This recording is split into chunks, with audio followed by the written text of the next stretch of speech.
Good morning, friends. I hope that your week has been going smoothly and peace is in your home.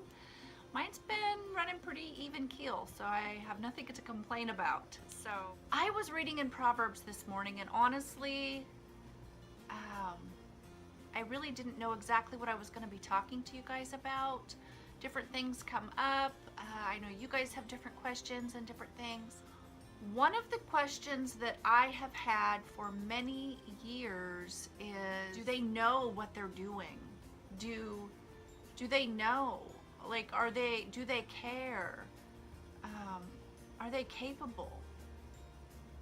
I don't even know how to put my question into words exactly. But for whatever reason, this morning when I was reading my Bible, those answers came to me. Those answers to those questions that I've had for all these years came to me. All of you who read your Bibles, read in Proverbs and read it with RAD parent eyes. I had never done that before.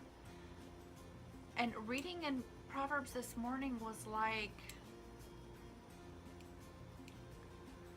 I had blinders on that had been removed, and I had never seen these things before. I did write a bunch of things down that I wanted to talk to you guys about, but honestly, I don't want to make this a long video. I know you guys have busy lives, and a lot of times you're watching, if you do watch these videos, it's probably in segments as the RAD children are coming in and out and you're trying to get through your life. Proverbs 6:16 through 19. These things God hates and are even an abomination to him: pride, liars, hands that shed innocent blood, hearts that devise wicked imaginations, feet swift to run to mischief, a false witness that speaks lies, and the person that sows discord among brethren.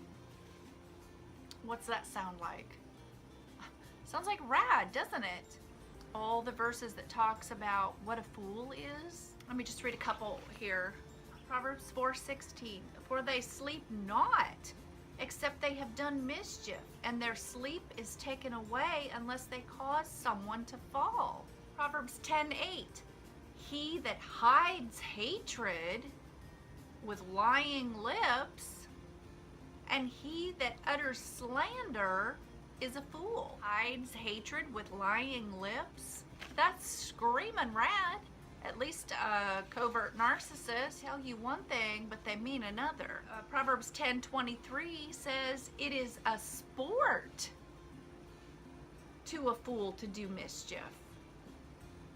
It's a game to them. Proverbs 15:20, a foolish man despises his mother. And I don't want to go through all of these verses, but it's just literally all of the verses that describe what a fool is and literally what their outcome will be. And you know, occasionally we'll see some of these traits in ourselves, and we should want to change them, and that's what they're there for. So when we read it and we recognize that in ourselves, once we see it, we want to change it. Once we recognize it's wrong because we've been taught that it's wrong by the word, we want to change it. The problem is with these kids, they see it and they recognize it and they've been taught that it's wrong, but they don't change it. They keep doing it. That is the key thing right there. The Bible gives an age of an accountability, and it's 12. Now that can vary, that's just an average age. That can vary from kid to kid depending on the child. And what that means is they've learned right from wrong. Now, truthfully, these kids have learned right from wrong, at least the older ones. I'm not talking about young RAD kids. I'm talking about those of the age of accountability. They know right from wrong. The obvious sign that they know that is because they pretend.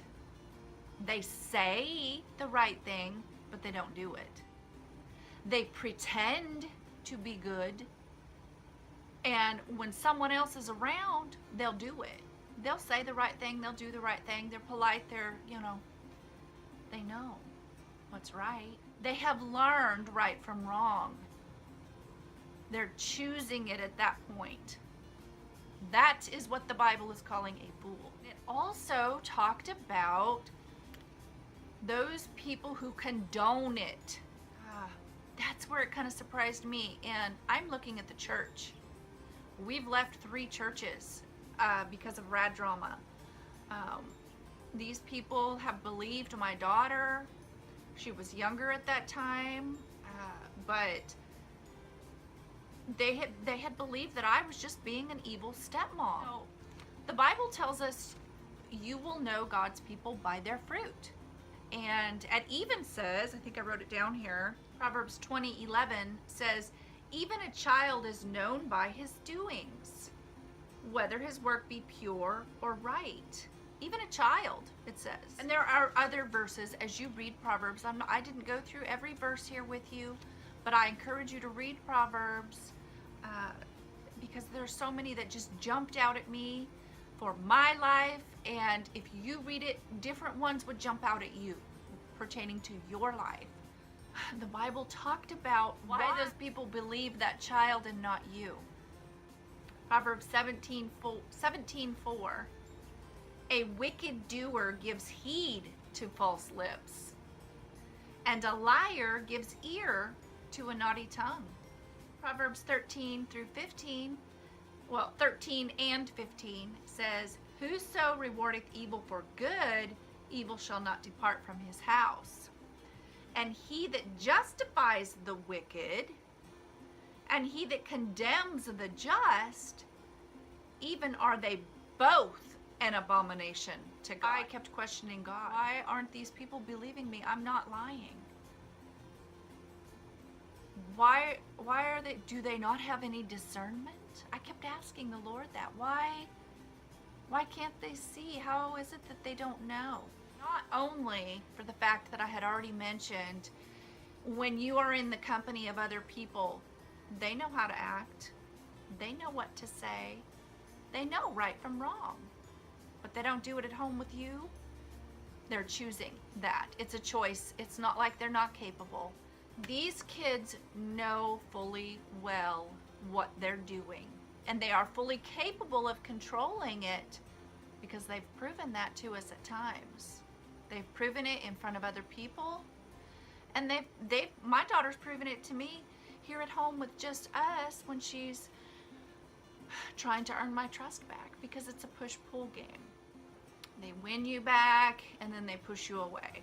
They win you back with good behavior. They've learned what's right and they've learned what's wrong, but they keep choosing to do the wrong anyway. Well, after reading Proverbs, it tells over and over and over, they find joy in doing the wrong. They find delight in choosing those wrong things. It's opened my eyes to a whole nother area that I had never noticed before, that I guess I had just never went there. We as parents, once we have learned this, we need to stop saying, well, they're doing that because they have no cause and effect thinking. They had childhood trauma and they can't control it and they can't help it. Yes, they can. Yes, they can help it. Yes, they can control it. Yes, they can. That's making an excuse for them, and that's teaching them to make an excuse for it. We're not going to do them any favors by doing that, because they're going to go out in the world and try to give that excuse. What if they're driving a car and get pulled over by a police officer and he says, well, you weren't following the rules of the road. Well, I have reactive attachment disorder and I'm defiant against rules. So, you knew them. The police officer is not going to accept that excuse, and neither would the judge. So, they need to be learning those lessons now. I'm sorry, I'm not going to accept that excuse, and I'm not going to teach you to use that excuse. Huge, huge answers have been answered for me reading Proverbs this morning with new eyes, and amazed at how much RAD I have seen, and also the direction on what to do, how to handle it. There were answers of how to handle it in Proverbs.